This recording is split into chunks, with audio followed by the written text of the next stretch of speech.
Good afternoon or good morning whenever you're watching this. So this is the last chapter we're covering. It's what we started with for this last week. This is chapter 7, Railroads, Cattle, and Agriculture. So at this point in American history, especially in Kansas, we see vast change due to the expansion of the railroads, as you guys saw from your assignment where you had to create the map. Kansas had railroads going everywhere. Towns like Nickerson wouldn't even exist if it wasn't for the railroad. We see the cattle industry booming to the extent places like Dodge City become huge. Most of those cattle towns from then are now the places where the livestock are today. So places like Dodge City, Wellington, Emporia, yeah, they were major cattle producers. And obviously, we know Kansas was huge on agriculture. It still is today. Um, so Kansas goes through a major population increase, primarily because of the fact we have a growing economy. When you have your economy's going good, people are making money, people want to come and see if they can do the same. The cattle industry, it's booming. The technology limited our ability to serve beef because at this point, there hadn't been a way to transport beef and keep it good. And let alone you would have to drive those cattle all the way from Texas up. So Texas did have a large population of wild cattle, but it was hard to move the cattle to the eastern markets, mainly because there was no railroads. So at this time, a longhorn in Texas was only worth $4. But if you took that same longhorn all the way to the east in like New York, that was worth $40 to $50. Again, this is because there's not a lot of cattle there. So it made a reason for people to go, okay, well, we'll build railroads and we'll transport your livestock. So all you have to do then is take it up from Texas to Abilene or Emporia or one of these major railroad hubs that they decide to build. And now these railroad companies make big money. The cattle company can make more money. Everybody is being more economical at this point. Um, this is when you see things like the Chisholm Trail be created, which, just saying, here in Kansas, we have Chisholm Trail reserves that you can still walk today. You'll see the exact same paths that these cattle drivers had to take. Now, the Chisholm Trail is a trail used by cattle drivers that extended from Texas to Kansas, primarily San Antonio to Abilene. Abilene will be one of the absolute biggest railroad hubs in Kansas at this time. Cattle would be picked up by the Kansas Pacific Railroad and shipped up to Chicago. It was important to have plenty of grass and water for the cattle, so they had to take a path that would be strong, and they had to know there was going to be rivers. Otherwise, the less liquid, the more likely they were to get sick, and they'd get these diseases in which they had to actually create what's called that quarantine line, which you guys looked up the definition of. So, a quarantine line is literally a line that was created saying that they could not go here. You cannot take your cattle to this area. So, Cowboys established contracts to drive cattle to the north. They would actually make anywhere from $24 to $40 a month. Now, again, that may not seem like much. That's a $12 to $15 an hour job today. Trail Boss made more money, but they were also responsible for lost cattle. So if you were driving up north and you lost 15 out of the 400 cows, you're now responsible for those 15 cows that you lost. Now it would take about 11 men to drive 3,000 cattle, and you needed about 60 horses. Now some of you are going, wait a minute, 11 guys, 60 horses. Why would you need so many? You can't ride every horse the same every day, otherwise they break down. It's kind of like a car. The more you use it, the more it breaks down. Same with animals. Um, so it would take about 11 men to drive those 3,000 cattle.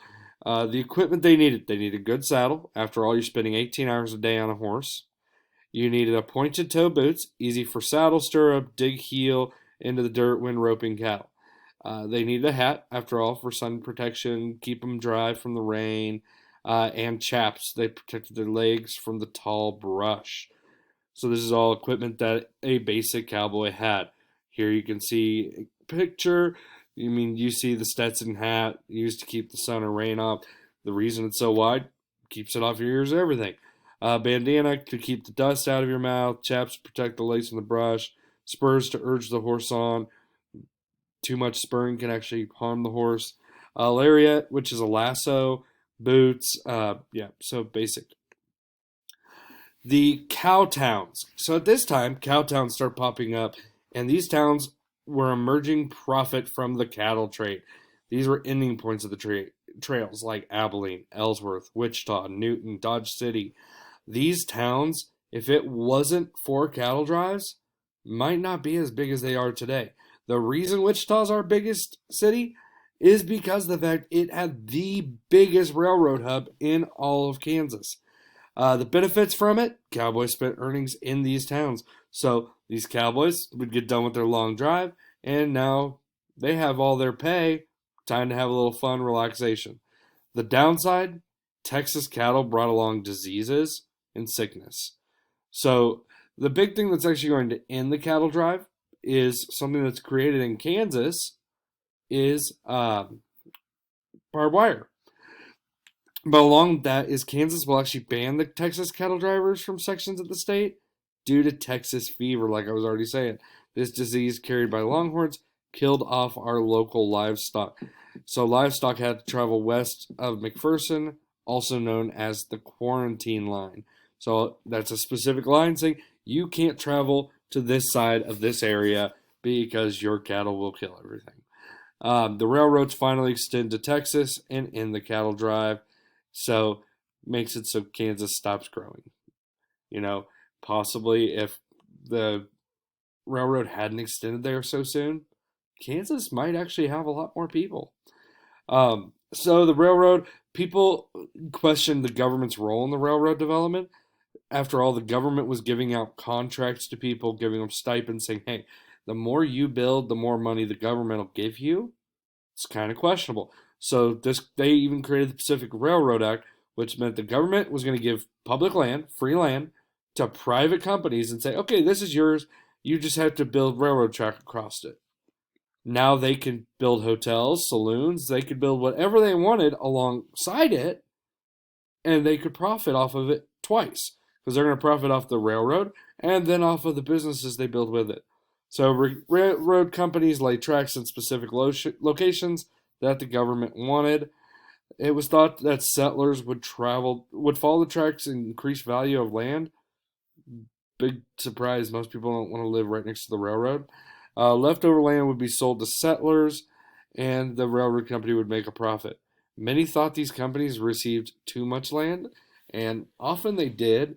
There's a lot of shows that show the building of the Transcontinental Railroad and all, and most of them are pretty accurate showing of, okay, well, we're going to build the hub in this town because this town's going to give us the most out of it.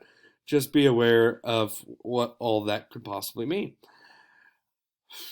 2 more slides to go. Don't worry, we're almost done. Living in a town versus a country. Railroads brought business, supplies that farmers needed. If you didn't live in town, you might have to travel for a day just to be able to get the supplies you needed, stay the night in a hotel, and then go home. So let's think about it. Town living, easy access to goods. They didn't have to rely on the environment. Whereas if you lived in the country, think of Little House on the Prairie or anything like that, you were very isolated. You were by yourself. You had to take care of yourself. Farm families had to travel to town on a regular basis. They had to have part-time work in town. Because if your farm wasn't doing perfect, you might have to make up the pay somewhere else. Again, Little House on the Prairie, perfect example, where the dad has to work in the lumber mill. He has to work basically everywhere.